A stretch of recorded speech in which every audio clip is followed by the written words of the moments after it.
Boa tarde a todos, meu nome é Jussara de Farias, eu sou chefe do Serviço de Preservação da Câmara dos Deputados.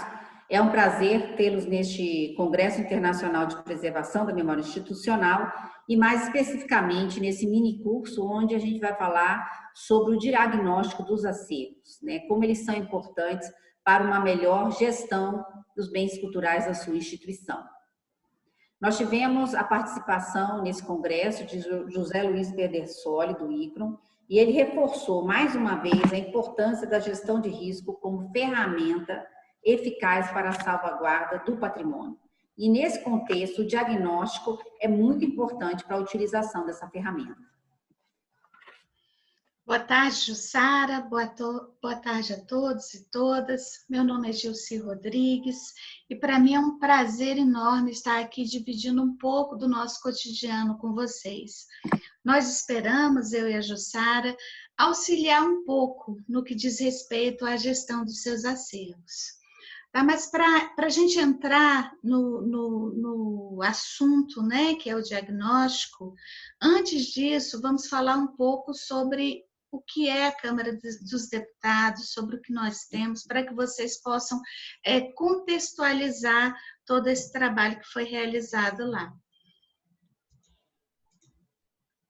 Gente, a Câmara dos Deputados é parte do Poder Legislativo brasileiro e, juntamente com o Senado Federal, forma o Congresso Nacional, em cujas competências se insere a aprovação, alteração e revogação das leis que regem o país. Tá? Ele possui cerca de 145 mil metros quadrados de área construída. Dentro dessa área, você vai encontrar aproximadamente 23 mil metros lineares de acervos. É muito grande, né? Ele se localiza no edifício do Palácio do Congresso Nacional, em Brasília. Esse prédio ele foi projetado pelo arquiteto Oscar Niemeyer, em 1960, e é tido como uma importante obra representativa do período modernista do nosso país. Foi tombado pelo IPHAN, em 2007, como peça urbanística dentro da escala monumental do projeto do Plano Piloto, e foi considerado Patrimônio Cultural da Humanidade pela Unesco em 1987, e guarda um importante acervo documental, bibliográfico, audiovisual e museológico que representa a história e memória do Parlamento brasileiro, que por seu valor histórico e cultural necessita ser preservado e ter garantida a sua proteção. A origem desse patrimônio, ele data de meados de 1822, quando da preparação de um local destinado aos trabalhos da Assembleia Geral Constituinte Legislativa do Império do Brasil. Em 1960, com a mudança da capital da República do Rio de Janeiro para Brasília, grande parte da documentação legislativa produzida pela Câmara durante o Império e após a proclamação da República passou a fazer parte dos acervos dessa nova sede. Agregados a esses bens, ao longo desses anos, juntaram-se presentes protocolares, doações, condecorações, moedas, entre outros, sendo hoje o patrimônio da Câmara dos Deputados constituído por um importante acervo com aproximadamente 23 mil metros lineares, como eu falei para vocês. Dentre esses 23 mil metros lineares, se encontram cerca de 1 milhão de documentos manuscritos, 250 mil livros e cerca de 4.600 obras raras, itens de acervo audiovisual, acervos da TV Câmara, da Rádio Câmara, fitas, TV Câmara, várias tipologias diferentes, vários suportes diferentes dentro dos nossos acervos. 2.000 objetos museológicos e importantes painéis integrados à nossa arquitetura. Tá? Diante da importância do acervo transferido e dos bens a ele inseridos, A partir de 1980, se tornou evidente a necessidade da adoção de medidas para garantir a sua preservação, sendo criado em 1987 um setor destinado exclusivamente a esse fim. Você quer falar um pouquinho, Jussara, sobre esse nosso histórico de construção, né? A criação desse setor? Exatamente, que foi a criação do Serviço Técnico Auxiliar em 1987. No início dos trabalhos, se tinha muita noção de que se montaria um laboratório para restauração, né, dos documentos. Só que não havia ainda aquela noção ampla de conservação preventiva, né? Somente o tratamento do restauro. E com o tempo foram aparecendo os problemas e foi visto que, além disso, tinha que ter realmente esse trabalho de gestão, né, mais amplamente dirigido às coleções. Tinha que existir a conservação preventiva. Mas a gente não tinha muita noção do conhecimento exato dos acervos, do que a gente tinha, os problemas que a gente tinha. Nós tínhamos uma noção. Então, em 2011, né, a gente começou também a montagem do laboratório de obras de arte, né, uma remontagem do laboratório de papel, então veio a contratação dos terceirizados, que nos ajudaram, então, nesse processo da gente poder dar início ao diagnóstico dos acervos, né, porque até o momento nós éramos muito poucos. Com o diagnóstico, nós vamos ter uma nova percepção dos nossos problemas, do que a gente necessita.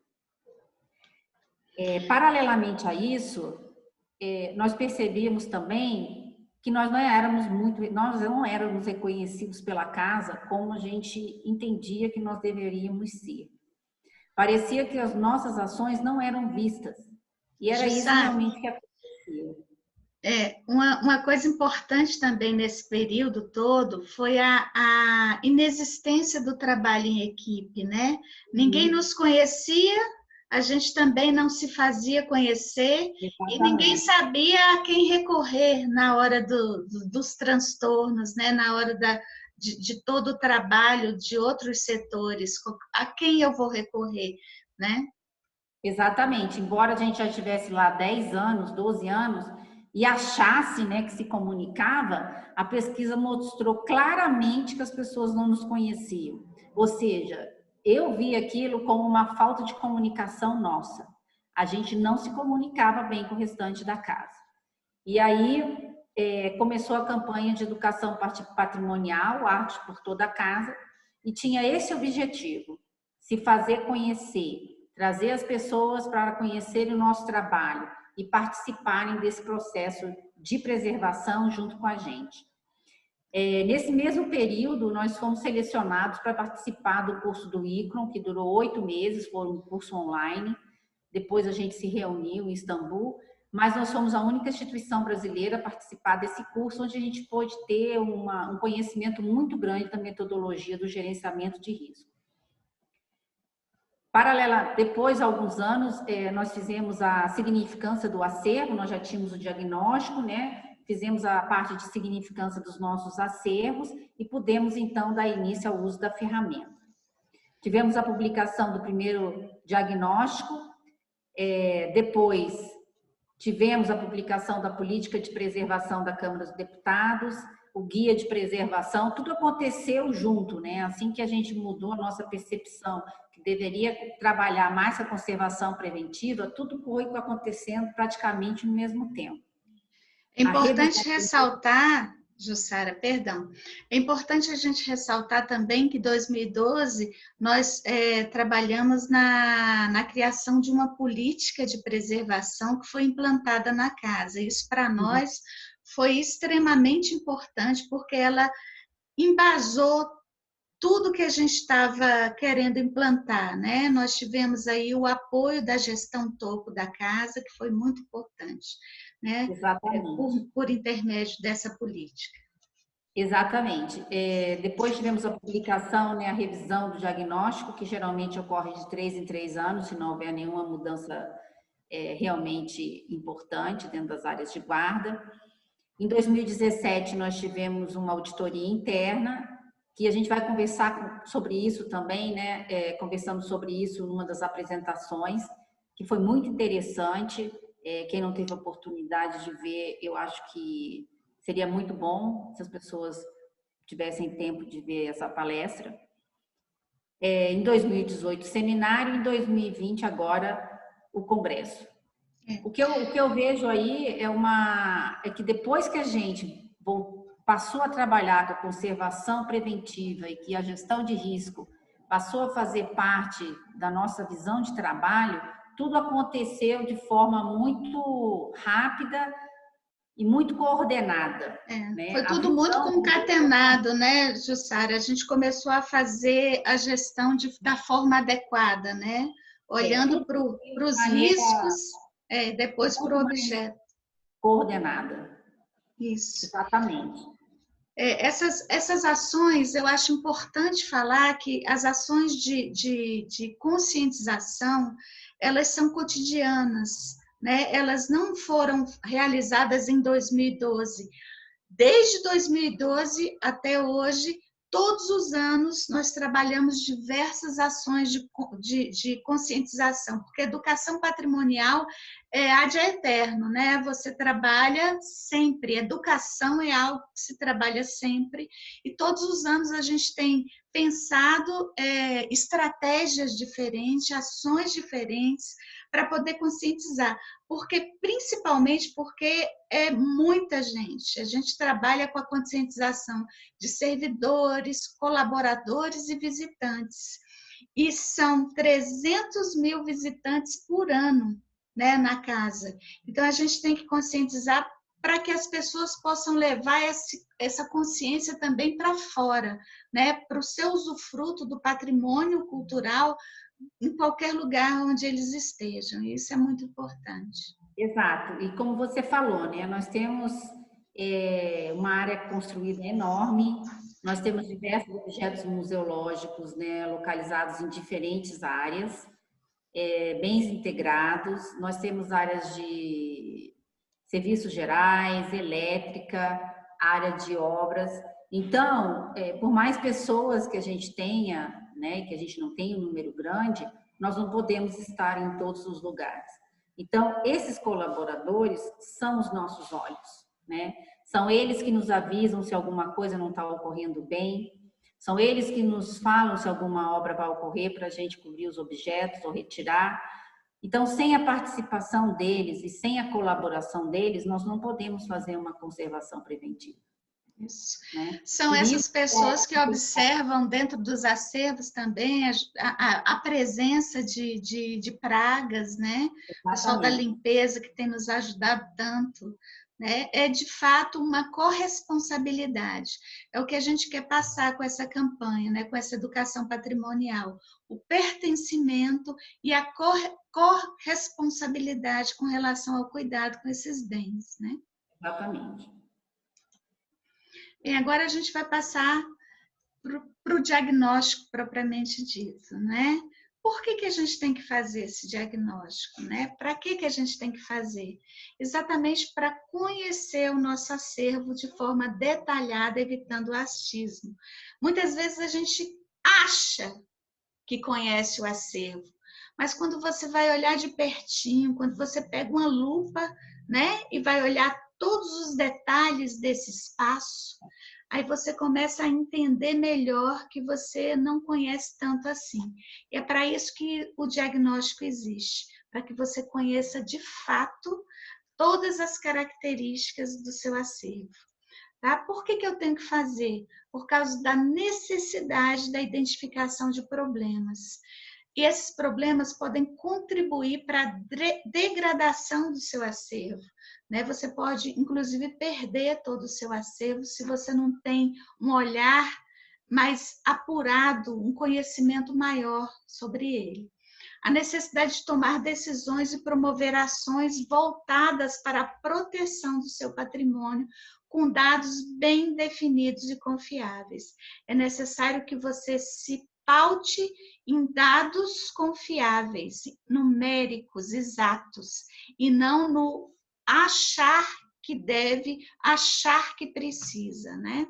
É a necessidade de melhorar o seu próprio processo de trabalho.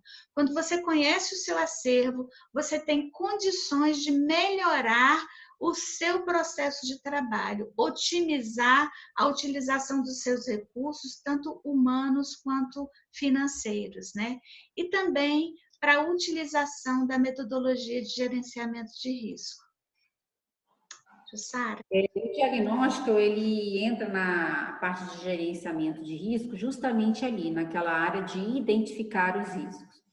O nosso diagnóstico, ele foi baseado, né, no modelo do Gates, seguiu as orientações do ICRON, mas existem vários tipos de diagnóstico. O importante é que ele cubra os 10 agentes de deterioração. Esse é o ponto importante. Você pode montar o tipo de diagnóstico que você achar melhor para a sua instituição. Nós vamos mostrar um modelo que se adaptou melhor ao nosso caso, mas às vezes você quer montar um modelo mais simples. Mas você sempre tem que ter em mente, tem que cobrir os 10 agentes de deterioração.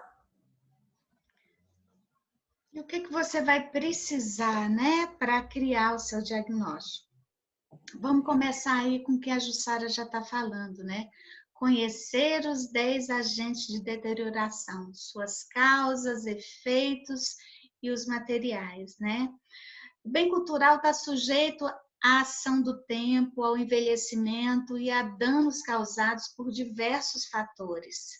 Sua conservação depende do desenvolvimento de ações preventivas, né? E esses agentes, eles deterioram e promovem um risco muito grande a esses acervos. Então, você tem que conhecê-los melhor. E aqui é importante destacar que os agentes, eles têm um efeito diferenciado dependendo da tipologia do material. Por isso que é necessário ter pessoas para fazer esse diagnóstico e tenham um bom conhecimento da tipologia dos materiais, dos agentes, porque eles têm efeitos diferenciados. Então, um conhecimento profundo nessa área é necessário para a realização desse diagnóstico. Principalmente porque depois a gente consegue adotar medidas de prevenção para cada nível, né, de proteção desses acervos. Conhecendo os materiais, fica muito mais fácil a implantação dessas medidas de proteção, né? Desde o acondicionamento até o entorno do seu acervo.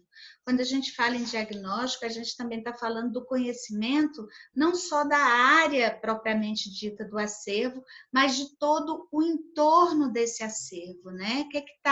Quais são as construções, qual a situação da localização da minha área de guarda, né? É muito importante esse conhecimento. É muito importante também, como a gente já falou desde o início, inclusive quando a gente falou dos nossos trabalhos, esse bom relacionamento com as diversas áreas da instituição. Nem todos os itens do questionário serão respondidos pelo conservador restaurador, pelo seu técnico. Muitas partes você vai ter que procurar o conhecimento com o eletricista, com o pessoal da engenharia, com o pessoal da arquitetura, com o pessoal da limpeza, né? Existem muitas pessoas envolvidas no processo do conhecimento do seu acervo, né? E você precisa, como Jussara já falou, destacar pessoas somente para essa atividade, tá? Por quê? Para que exista foco. E com esse foco, você precisa ter em mente que esse diagnóstico tem que ter início, meio e fim. Você precisa terminar o seu diagnóstico de todas as áreas. Por quê? Porque um conhecimento parcial vai te dar ações parciais e, às vezes, ações erradas, né? Elaborar um diagnóstico que investigue detalhadamente os agentes, suas rotas, causas e consequências. Você precisa também orientar esses técnicos, essas pessoas responsáveis pela construção do diagnóstico, na padronização da avaliação, interpretação e escrita desses dados.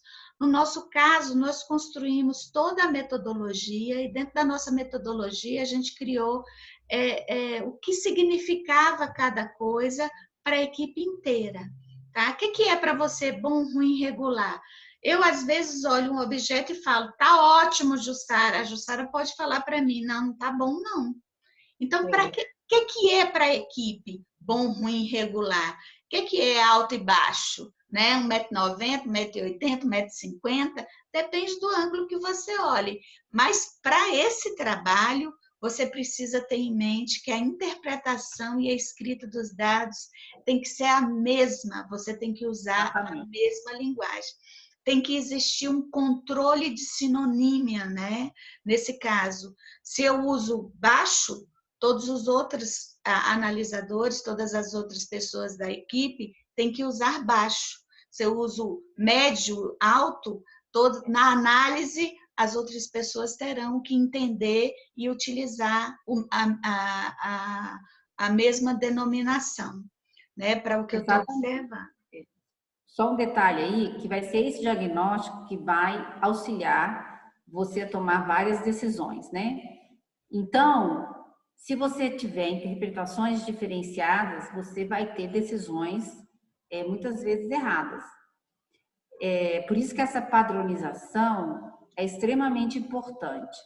E isso vai facilitar com que o gestor, que também não tem conhecimento do seu acervo, consiga visualizar, né, exatamente o que você está falando. Porque se ele tem informações diferenciadas, ele nunca vai comparar um acervo com o outro. Né? Então, é extremamente importante isso. Leva tempo, é demorada a padronização dessas respostas, o treinamento dessas pessoas. Mas não se pode começar um diagnóstico sem antes fazer essa etapa de treinamento.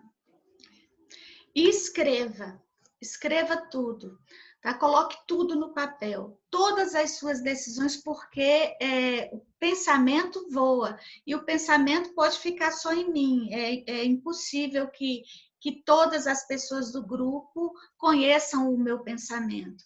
Então, quando você escreve a sua metodologia, é muito mais fácil de você passar para as outras pessoas e também passar para os gestores, para que eles possam entender a construção do raciocínio do que vem depois, né, de todos os dados que você pode retirar desse seu diagnóstico, né? Organize um cronograma de trabalho. Tá? Lembrando que se trata de uma atividade de longo prazo. Tá? Muitas vezes, não queira fazer rapidamente, de qualquer jeito. Faça com tempo, com tranquilidade, com foco, que você vai começar e terminar o seu diagnóstico. Observe também as mudanças que acontecem dentro das reservas técnicas, né? Dentro do seu acervo. Mudanças significativas. Um item que entra e um item que sai não é uma mudança significativa, mas uma mudança de mobiliário é uma mudança significativa. A inclusão ou a alteração de áreas de segurança é uma mudança significativa, pode causar um impacto, né, no seu diagnóstico, no resultado final do seu diagnóstico. E por fim... Outra coisa também por exemplo, no entorno, né? Era uma área de guarda onde não tinha nenhuma área administrativa próxima. Houve uma reforma no edifício e passou a ter área administrativa ao redor da área de guarda. E isso é uma mudança significativa. Isso. Né? Porque inclui uma série de problemas que não haviam antes. Então, isso requer uma revisão desse diagnóstico dessa área, né? Eu até me lembrei também da construção de banheiros, né? Muitas vezes, por isso que a gente tem que estar ligado não só no nosso espaço, mas no entorno do nosso espaço. Veja o impacto terrível que é a construção de uma área de banheiros em paredes próximas ao acervo. Quais os riscos que isso pode causar, né? Entenderam? Tudo isso é muito complexo, né? Então, por fim, revise o seu diagnóstico sempre que necessário. Fora a necessidade por causa dessas mudanças, estipule prazos para que o diagnóstico seja revisado. Lá no nosso caso, a gente revisa numa média de 2 a 3 anos, né, Jussara? 2 anos Isso. nós temos feito essa revisão. Pode falar, Jussara. Aqui estão os 10 agentes, né, que a Jussi vai falar daqui a pouco, mas aqui estão os 2 diagnósticos, o primeiro em 2014, o segundo, a revisão começou em 2016, foi publicado em 2017, e agora, depois de 8 meses, né, que a gente ficou parado, ficamos também com o contrato, havia terminado, então, nós retornamos agora, nós estamos fazendo a primeira avaliação do acervo, né, durante esse período de pandemia. Então, está sendo uma avaliação bem minuciosa, porque a gente passou 8, 9 meses sem nenhum tipo de atendimento de conservação preventiva às áreas de guarda, e vai ser lançado, então, em 2021, né, durante esse período aí da pandemia. Nós temos também todo um plano de biossegurança que já foi realizado para o centro de documentação, onde a maioria dos acervos importantes da casa está localizado, e todo esse protocolo, né, está sendo seguido à medida que as pessoas vão retornando, as atividades essenciais estão sendo realizadas. É importante a gente ressaltar que essa análise, né, desse período de pandemia, né, do início até hoje e depois dos trabalhos pós-pandemia, é até uma forma de de nós estarmos auxiliando na história. Né? Quando você faz esse diagnóstico do impacto causado pela pandemia dentro do seu cotidiano, nos seus processos de trabalho e dentro dos acervos, a gente também está construindo a história do nosso país, né? Como é que as pessoas daqui a mais alguns anos verão os impactos da pandemia em todas as nossas ações. E também faz parte da história do próprio objeto, do próprio acervo, né? De como ele se comportou diante desse problema tão sério que a gente está enfrentando. Tá? Gente, os 10 agentes de deterioração, nós temos aqui um link para o nosso guia de preservação. Nosso guia de preservação fala sobre esses 10 agentes. Então, o que a gente aconselha é que você não só do nosso guia, mas procure diversas informações sobre eles. A construção do nosso diagnóstico considerou esses 10 agentes, mas ele não nomeou os itens do diagnóstico com esses nomes dos agentes. Você vai ver mais na frente, quando a gente passar a te mostrar o diagnóstico que nós fizemos, tá? Que pode ser uma base para o seu, mas você pode trabalhar o seu diagnóstico exatamente com essa nomenclatura e desenvolvendo da melhor maneira que você achar, da maneira que for mais adequada ao seu acervo. Tá? São 10 agentes que você vai observar, mas nós queríamos chamar a atenção para um agente muito pouco falado. Existe pouca literatura sobre isso que a gente acha importantíssimo o conhecimento. Né, Jussara? Você pode falar um pouquinho sobre dissociação? Segurança, né? Fogo, umidade, mas a dissociação acontece demais dentro do acervo, né? Que é a falta de catalogação, etiquetas que caem, que estão deterioradas, né? A perda da informação dentro da própria instituição, informação que é retirada para algum trabalho, não é recolocada no lugar certo, né? Muitas vezes não é o gestor que pode colocar, existem pessoas que fazem isso, que também muitas vezes não foram tão bem treinadas, a gente vê esse problema constantemente. Então, a dissociação é um problema sério também. E a gente entende que a informação que não é encontrada é uma informação perdida, né? Então, a dissociação é algo que a gente não vê muito como um risco, mas é realmente um agente de deterioração grande. E é uma perda completa, né? É uma perda completa, porque se eu não acho, eu não tenho. E dependendo do tamanho do seu acervo, você não consegue nunca mais encontrar essa informação. Às vezes ela faz parte de uma coleção ou um volume e é muito difícil realmente. É importante frisar aí, antes da gente começar, que o diagnóstico que a gente vai ver, ele não reflete o estado de conservação das coleções, mas sim o efeito que os 10 agentes vão ter sobre a deterioração das coleções e do acervo. Tá? Então, é importante a gente frisar isso. A primeira parte do diagnóstico, ela foi preenchida pelos gestores, né? Onde o gestor passa detalhes, pode passar para o próximo, Gil. Jussara, só para lembrar para o pessoal aqui, porque a gente falou lá no início do curso, né? A realidade da Câmara é uma realidade diferente de vários órgãos. Lá, como eu já disse anteriormente, nós temos 16 acervos. Cada acervo desse tem o seu gestor. Nós temos arquivo, nós temos o museu, nós temos a TV Câmara, o arquivo da TV Câmara, da Rádio Câmara, nós temos a biblioteca, e nós temos várias outras áreas onde existem acervos. Então, cada área dessa tem o seu gestor. Então, não é da nossa competência ter o conhecimento específico sobre determinados itens desse acervo.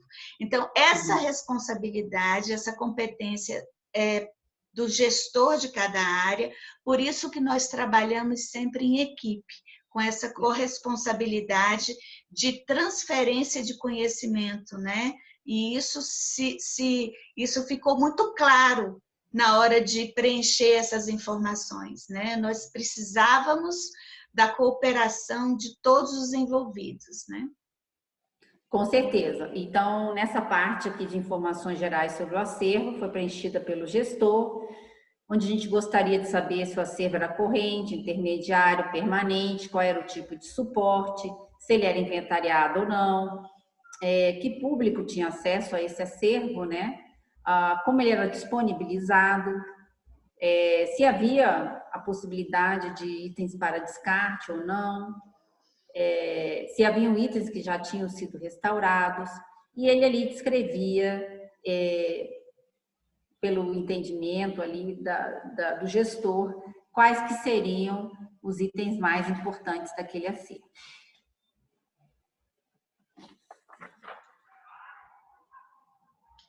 E a segunda parte, então, foi a parte em que nós tivemos, né, a nossa atuação em termos de investigação, né, dos 10 agentes de deterioração sobre as coleções dos acervos. Como a Jussi já falou, ele poderia ter sido feito exatamente com os itens dos 10 agentes, mas a gente resolveu fazer dessa forma porque a gente queria ter informações detalhadas e fáceis de encontrar. Então, primeiro a gente falou da estrutura física, né, procurando saber os tipos de paredes, se era alvenaria, vidro e outros. Muitas vezes a gente encontra dentro de um acervo várias paredes de alvenaria e lá no meio tem uma divisória ainda que é compensada. Então, temos que ter todos esses detalhes. Tudo poderia ter uma observação, né? Que às vezes os itens não cobrem tudo, então ali tem o seu espaço para observação. Né? Tínhamos que ver a presença de janela, se tem proteção solar, se não tem, né? Qual é o tipo de piso, se existem filtrações ou não. Essa passagem da rede hidráulica, nós tínhamos áreas lá que realmente não tinham, né, nenhuma passagem de rede hidráulica, mas tinham outras que tinham, né? E durante uma reforma, já que a gente tinha esse diagnóstico, a gente pôde solicitar que quando houvesse a reforma, ela fosse para um lugar que não houvesse esse problema. Jussara, exatamente para conhecer essa estrutura física, é muito importante que você tenha em mãos a planta baixa, uma planta baixa da área. Se você não tiver, desenhe, tá?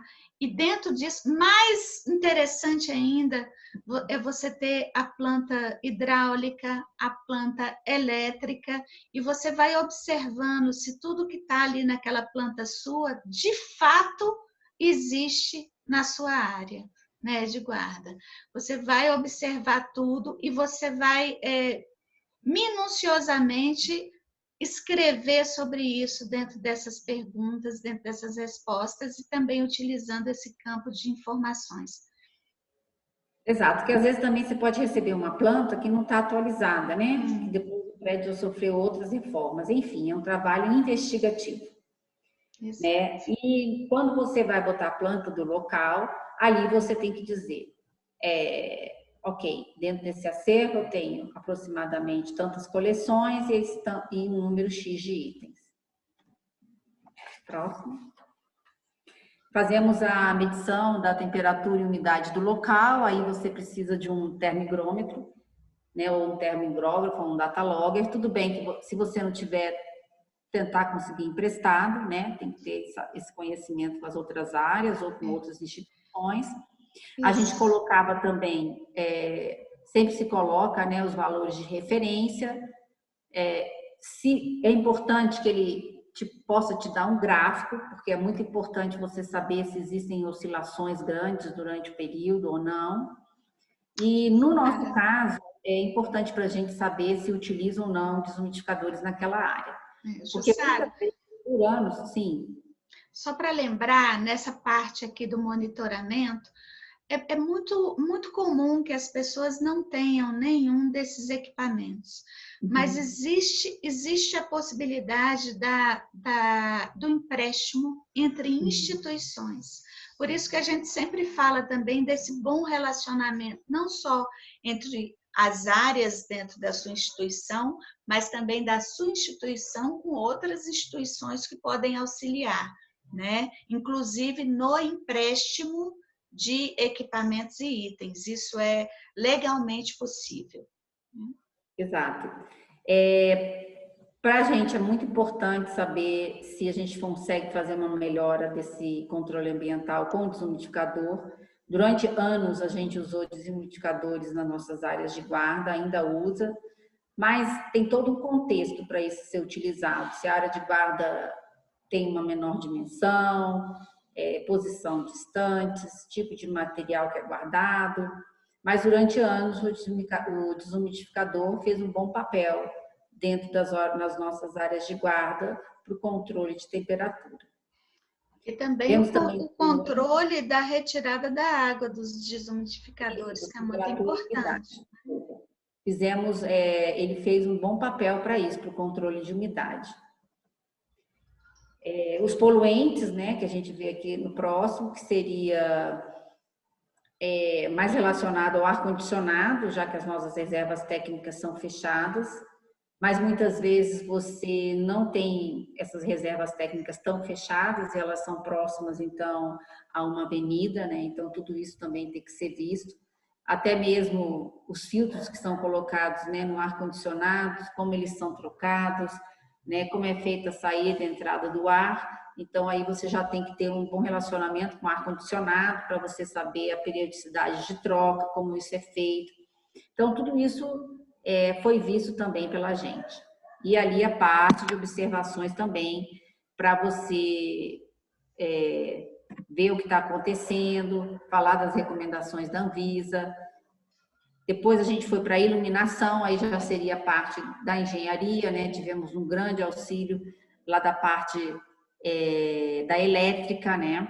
Usamos ali o luxímetro em todas as áreas. E também temos, então, as nossas observações. Praticamente em todas as áreas você tem aquelas observações, porque, em geral, cada acervo você tem alguma peculiaridade. A infestação. Temos que ver se já houve infestação, se existe alguma, se já houve infestação de insetos. Muitas vezes o gestor já está ali há muito tempo, bem antes de você, então ele já tem um histórico que ele pode te passar, né? Então, isso é muito importante, esse bate-papo, seja com o gestor, com o pessoal da limpeza mais antigo, para você ter, né, um conhecimento do que aconteceu há anos atrás. Muito importante esse histórico, né?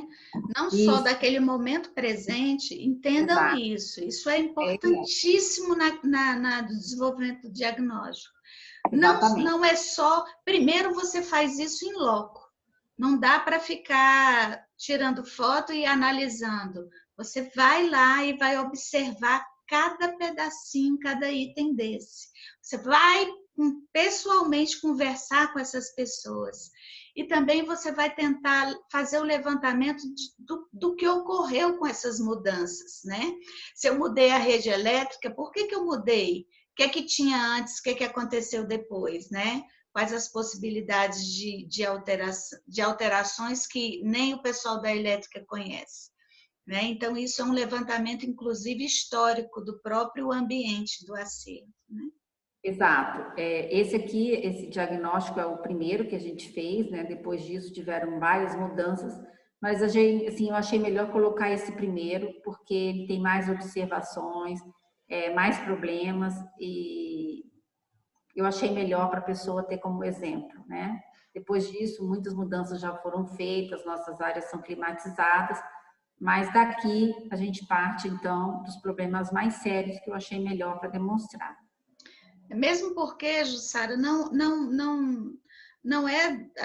é o que a gente quer. A gente não quer ficar falando que tudo é perfeito.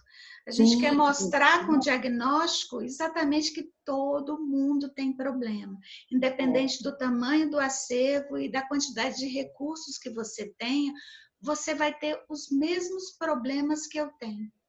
Né? Então, o que a gente quis mostrar aqui é exatamente isso. Temos os mesmos problemas e podemos achar soluções juntos, né? Nossas soluções, de repente, te agradam, né? Assim como a sua também pode nos ajudar. E foi esse diagnóstico, juntamente com o gerenciamento de risco, que nos deu a chance de conseguir essa climatização depois de 20 anos, né? Por isso que eu digo, a importância de um diagnóstico bem feito, a importância dos números para que um gestor possa conseguir o que você tanto pede, né? A importância dos dados concretos, né? Nós vimos há muitos anos tentando essa climatização e foi, né, e foi esses dados concretos, o gerenciamento de risco que nos trouxe então essa possibilidade. Falamos também aqui da manutenção, isso é uma parte extremamente importante, gente. Como é feita a limpeza desse acervo? Você tem uma equipe, você não tem? Muitas vezes a limpeza das estantes é feita pelo pessoal dos serviços gerais. Como é que ele faz essa limpeza? Ele foi treinado? Como é que ele faz a limpeza do chão desse acervo? Ele foi treinado? Nós temos, inclusive, um problema sério, né, Jussara, que ocorreu. Até antes desse diagnóstico, nós tínhamos fungos, né, numa área lá do acervo e, né, aquela investigação para descobrir por que a temperatura e umidade, embora não tivéssemos a climatização, mas com os indicadores era razoável, e por que esse fungo? E nós fomos descobrir que era porque no final de semana as pessoas, para limpar ali a área de guarda, lavavam, a água entrava para baixo do arquivo e isso foi causando fungo ali na parte do aglomerado ali embaixo. Então é algo que bastava, né, uma conversa entre as duas áreas, né? Eu não sabia o que ele fazia, ele não sabia como fazer. Então o treinamento ali resolveu tudo. Então como é importante a conversa, né, da área de preservação com essas outras áreas, né? Como é feita, então, a limpeza do espaço físico, também investigamos ali o ambiente de trabalho. Muitas das reservas técnicas, né, a grande maioria, é próximo das áreas administrativas. E muitas vezes nessas áreas administrativas ocorre circulação de alimentos, ou tem também próximo da reserva uma área de copa pequena, mas existe, né? Então, você tem que saber como que é a circulação de alimento ali, se tem lixeira, quantas vezes por dia é coletado aquele lixo, como ele é descartado. Tudo isso é muito importante para você ter um controle melhor da infestação, né, de insetos. Então, esses dados que no início não parecem tão relevantes, têm uma relevância imensa no contexto geral. E são detalhes que muitas vezes passam despercebidos, Sara, como, por exemplo, no ambiente de trabalho, as pessoas adoram levar plantinhas, né? Plantas para o ambiente de trabalho, e o pessoal que trabalha em áreas de acervo tem que ter um especial cuidado com esses itens, né? Porque a planta é um ser vivo, ela tem fungo, tem bactéria, né? Então, tudo isso tem um porquê. todo esse olhar tem um motivo, né? E é importante que as pessoas que circulam e trabalham nesses ambientes conheçam todos esses motivos, porque a gente não pode mudar, né, nada nessas áreas, nem no ambiente de trabalho das pessoas, sem dar a elas o motivo adequado, né? Exato. É aí que entra esse trabalho em equipe, essa conscientização, porque é muito difícil você impor algo, um costume que você já tem em local de muito tempo. Mas eu digo que é possível, porque nós tínhamos isso em vários lugares, um costume de anos, 10, 15 anos, e com o tempo, a boa conversa, dar outras opções, a gente acabou mudando isso. Então, é possível, mas você quer o quê? Paciência, tempo, né? Trabalho em equipe, mas A acontece. conscientização, né? Isso foi Conscientização. fruto do trabalho de educação patrimonial que a gente tem feito desde 2012, né? Que nunca para, né? Eu tenho certeza. Exatamente isso, essa mudança de cultura com relação ao ambiente de trabalho dentro dos acervos também, né? Que é a nossa equipe, como é que não vai, como é que eu preciso explicar? Precisa, porque nem todos têm a mesma consciência, né? Então você Eu tem tenho que certeza que a maioria das pessoas que estão escutando, né, está passando um filmezinho na cabeça, dizendo assim, eu não vou conseguir, eu já tentei isso tantas vezes, tal. Então, assim, quantos nãos, né, Gilci, a gente recebeu, isso. quantas caras feias a gente teve, inúmeras, inúmeras. E Mas a gente nesse tem que aspecto, a Jussara, persistência perdão, de receber o não, parar, respirar e retornar. isso. Então, acho que isso aí tem que ser né, o objetivo de quem trabalha com Isso. preservação, né, a persistência. Mas nesse aspecto, uma das nossas ações nos ajudou muitíssimo, que foi a criação da política de preservação. Porque, além da conscientização, nós tínhamos uma normativa para ensinar, mas também para dizer que fazia parte das obrigações, né? Foi muito Exatamente. importante casar todas essas ações por causa disso. Bom, continuando aqui, a gente também falou, viu a parte de segurança, né? Desde a entrada principal do SED até a entrada nos acervos, se tinha fechadura eletrônica, se não tinha, quem tinha a chave, se a porta ficava fechada, se não ficava, a pessoa entrava, deixava a porta aberta. Como que isso era feito, né? Nossa, descobrimos muitos problemas. O manuseio, também um problema que existe há tempos e muitas vezes a gente não percebe, né? Muitas vezes o gestor, claro, é treinado, né? Tá ali, tem todo cuidado, mas ele não manuseia sozinho, né? Muitas vezes ele tem um auxiliar, tem uma outra pessoa, né? Que manuseia, tem o carregador que leva e traz, e muitas vezes essa pessoa não teve a oportunidade, né? Eu sei que a correria é grande.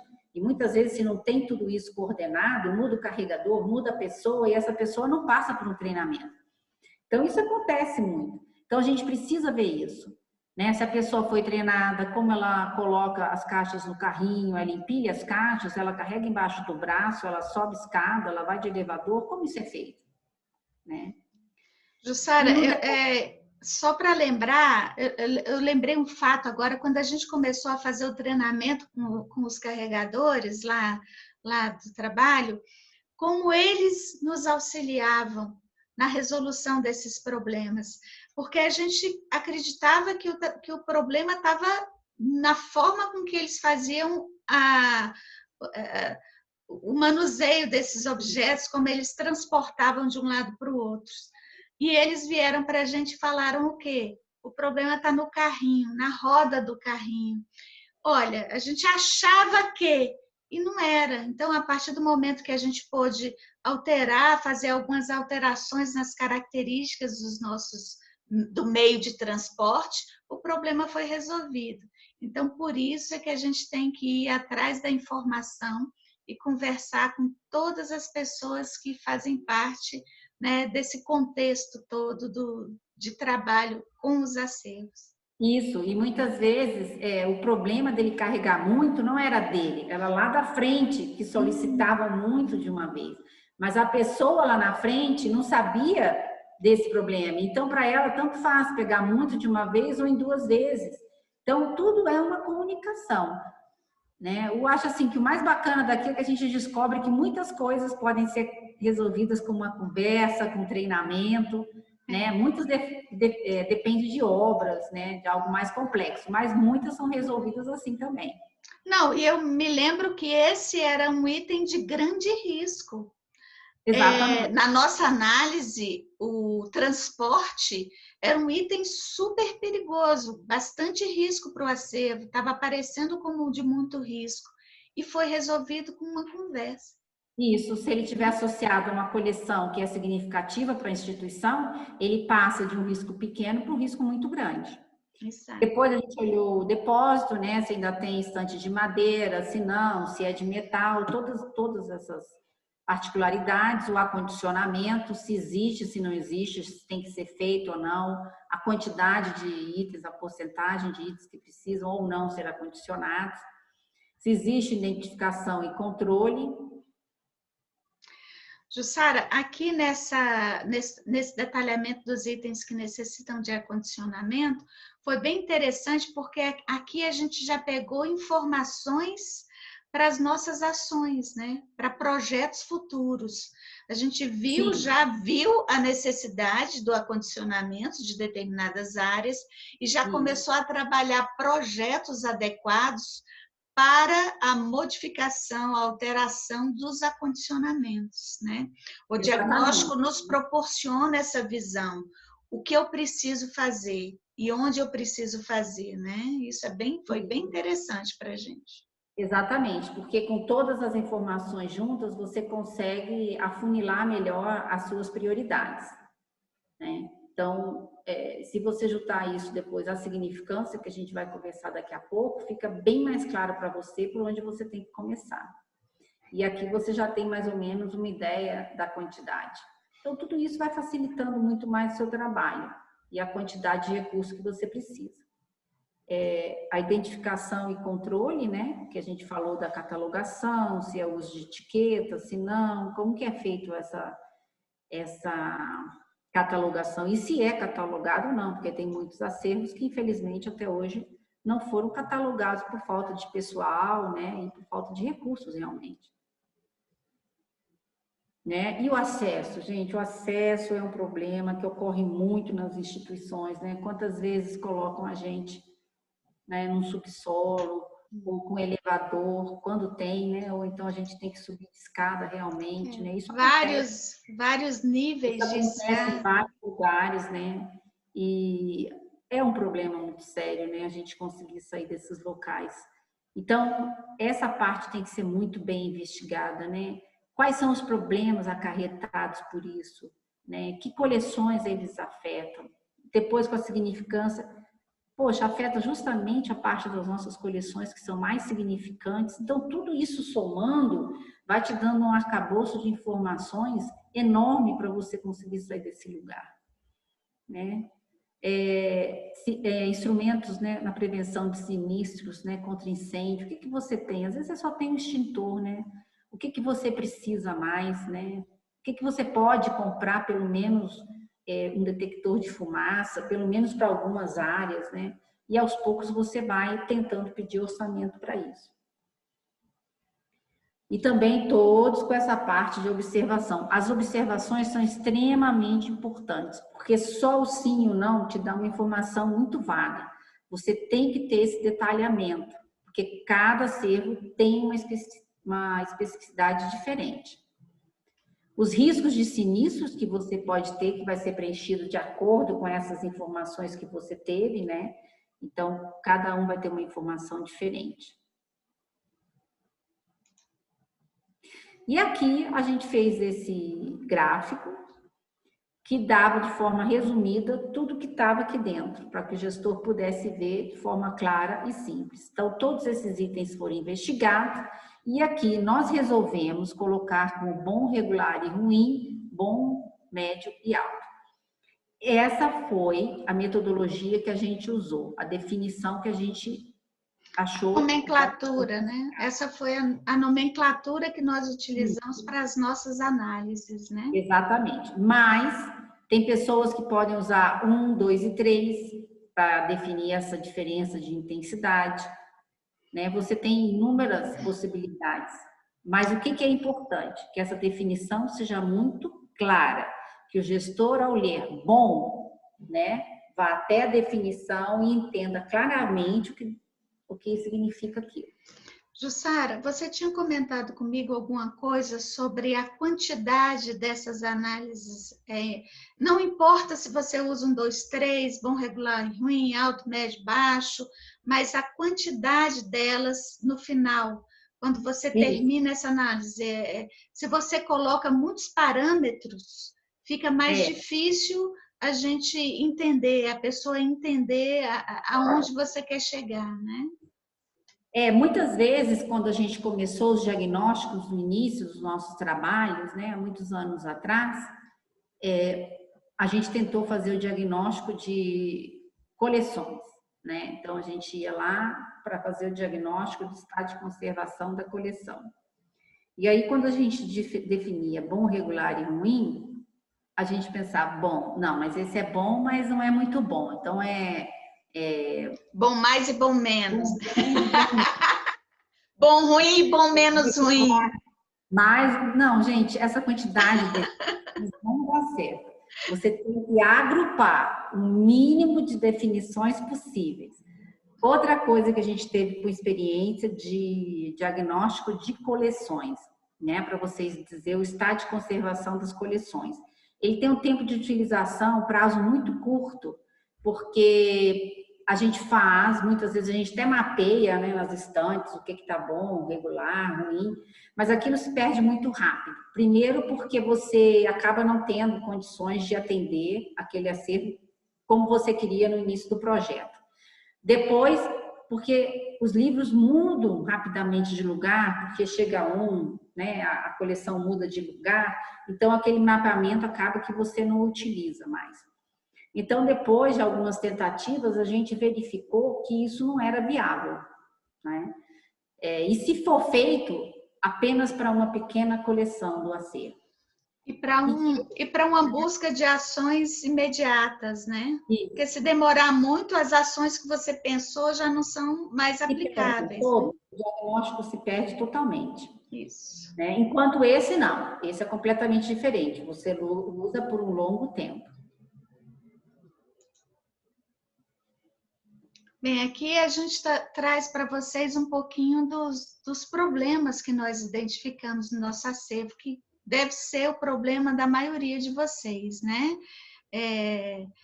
Só que a partir do momento em que nós enxergamos esses problemas, nós podemos trabalhar em ações para minimizar esses impactos. Então, para vocês ficarem felizes, né, a gente trouxe também aqui, depois que nós enxergamos tudo isso, as ações que nós aplicamos e como é que a gente conseguiu deixar o nosso acervo depois. Mas isso, mais uma vez, só foi possível porque nós, com o diagnóstico, nós tivemos a clareza sobre o que estava acontecendo nos acervos, né? A clareza da especificidade, da necessidade de ações pontuais, né? De ações específicas sobre o acervo para melhor preservação, conservação preventiva desse acervo. E também, Gil, priorizar, né? Por onde a gente achava que deveria começar. O diagnóstico social da significância te traz muito isso, né? Mesmo que ele não esteja, ele também já te dá um pouco dessa visão, né? Isso, a priorização dos recursos, né? Bem importante. Todos os acervos praticamente precisam, né? Mas por onde você vai começar? Aonde você vai investir o seu melhor recurso, né? Você vai gastar dinheiro num acondicionamento como esse em todos os acervos? Não. Você tem que gastar naquele mais significativo, naquele mais importante. Então, o diagnóstico, ele te traz a quantidade que você precisa, os acervos que precisam, e você pode, então, orientar o seu trabalho para bom, nesse mundo de acondicionamento que eu necessito, quais seriam aqueles mais importantes, né? Por onde eu vou começar? Né? E nem sempre você precisa fazer um acondicionamento da mesma qualidade para todos os acervos, né? Você pode orientar isso também, né? Isso vai depender da significância, né, de cada acervo, de diferentes preços que você pode usar. E olha só, muitas vezes é apenas usando o bibliocanto de forma adequada, né? Tanto que a gente tinha livros caídos, objetos caídos, e que foi só a gente colocar na devida posição, fazer os rearranjos, né, dentro das áreas de reserva, uma boa limpeza, né, a retirada de materiais que estavam colocados em locais inadequados dentro do acervo. Tudo isso foi visto no diagnóstico, né? Aqui mesmo, Gil, a gente mostra 3 tipos de ações diferentes. Este a gente resolveu com bibliocanto, não se usou nenhum material. Aqui, de amarelo, a gente usou um material de boa qualidade, mas um preço bem mais barato. E no outro, a gente usou um material de excelente qualidade, mas mais caro. Então, você vê que na mesma área de guarda, a gente pode usar diferentes materiais para atender problemas praticamente semelhantes, mas de acordo com o quê? Com a significância, com a necessidade. Isso é muito importante, porque os recursos sempre são escassos, né? Exato.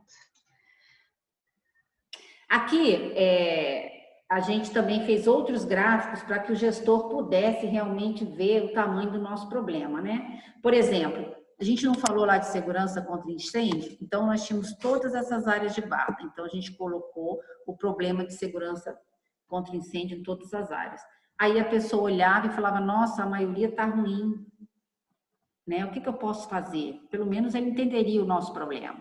E depois de 2 anos, nós já tínhamos aqui uma situação bem melhor. O que foi feito? Instalação de detector de fumaça nessas áreas, né? Treinamento da brigada de incêndio, né? A gente conseguiu uma brigada e houve um treinamento. Então, tudo isso já foi melhorando. As pessoas lá, né, também foram treinadas, né? Teve um treinamento também na área de incêndios. Então, tudo isso já foi melhorando, né? Essa segurança contra incêndio. Ali embaixo, a segurança contra roubos e vandalismo. Também não tínhamos muita segurança na entrada dos acervos, pessoas deixavam aberta, tinham várias chaves, reduzimos os números de chaves, as pessoas começaram a ter mais cuidado com as portas, alguns ganharam fechadura eletrônica. Então, tudo isso também foi reduzindo, né, o perigo, né, que existia nessas áreas no que se refere ao vandalismo e à segurança desses acervos. Jussara, é importante frisar mais uma vez que muitas dessas ações não requerem um único centavo gasto, né? Algumas sim, você vai despender algum recurso financeiro, outros não. E olha a mudança significativa que a gente pode causar, né, em determinados pontos, né, como por exemplo na segurança, com ações apenas de educação, né? É muito importante a gente pensar isso. Muitas vezes, por exemplo, manter a porta fechada foi uma conversa, né, de se tomar mais cuidado, recolher um pouco as chaves, só trocou ali. Reduzir o número de pessoas com acesso ao local. É importante. A chave para o acesso ao local é muito comum nas instituições. Com o passar dos anos, né, várias pessoas têm acesso àquela chave. É muito comum. Quando você vai ver, muitas pessoas têm acesso àquela chave já não está nos locais que deveriam estar. É muito importante se fazer esse pente fino com as chaves. Mapeamento, né, de quem tem acesso. Mapeamento que nós fizemos, quem tem acesso, por que tem acesso, Às vezes a pessoa até mudou de setor, né? Até está trabalhando em outra área, em outro local, e continua com a chave do acervo, né? É uma questão histórica que você tem que levantar para poder corrigir. E isso vai ter um impacto enorme, né, na avaliação de risco dos seus acervos. Eu me lembro que a gente passou quase 2 meses, né, investigando as chaves. Isso. Iluminação também, né? Podemos ter melhoras. E teve também problemas, né? A gente está aí com um gráfico, né? Um gráfico vermelho ali, que infelizmente a gente também pode ter problemas onde a gente passa de uma situação boa para uma situação pior, né? Acontece. E aí a gente vai lá investigar o que que aconteceu, por que que aconteceu aquilo. Por exemplo, nós tivemos uma situação de troca de lâmpadas, não foi, Jussara? Que acabou acarretando esse problema, né? Embora a gente tenha a campanha, trabalhe muito, né, com essa conscientização, às vezes acontece. Mas a gente reduziu demais, né? Uns 90% a gente já tem de ganho, né, de melhora. A climatização também, em alguns lugares nós tivemos uma piora. Ali, se não me engano, foi no salão, né, que uma das portas que permanecia fechada passou a ficar aberta por conta de alguns eventos. Mas tudo isso a gente vai conversando, né? Como a casa é muito grande, aí tem que conversar com o setor de visita, enfim, nada é muito rápido. Mas com uma boa conversa e com a colaboração, como a gente já tem, a gente realmente, né, tem tido muitas vitórias. Isso. Então, a gente chegou aqui, depois de tudo isso que a gente conversou, nós chegamos a algumas conclusões, né? Primeiro, que requer tempo. Requer tempo. Como vocês viram, há muito tempo que a gente vem trabalhando, procurando conhecimento e trabalhando os nossos diagnósticos. Mas eles são dados que você vai usar por um longo tempo, né? Um longo tempo. E ele dá suporte à melhoria dos seus processos de trabalho. Como você viu, nós modificamos alguns processos de trabalho a partir do olhar diferenciado, do olhar específico para o nosso acervo, do conhecimento tácito do nosso acervo, né?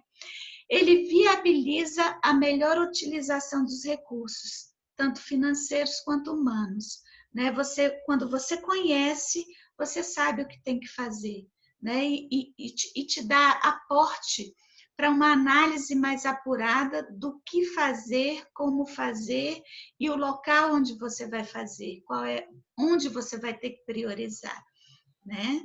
Ele orienta tomadas de decisão mais assertivas, tanto para você, com relação ao seu acervo, quanto para as suas solicitações aos gestores topo, né?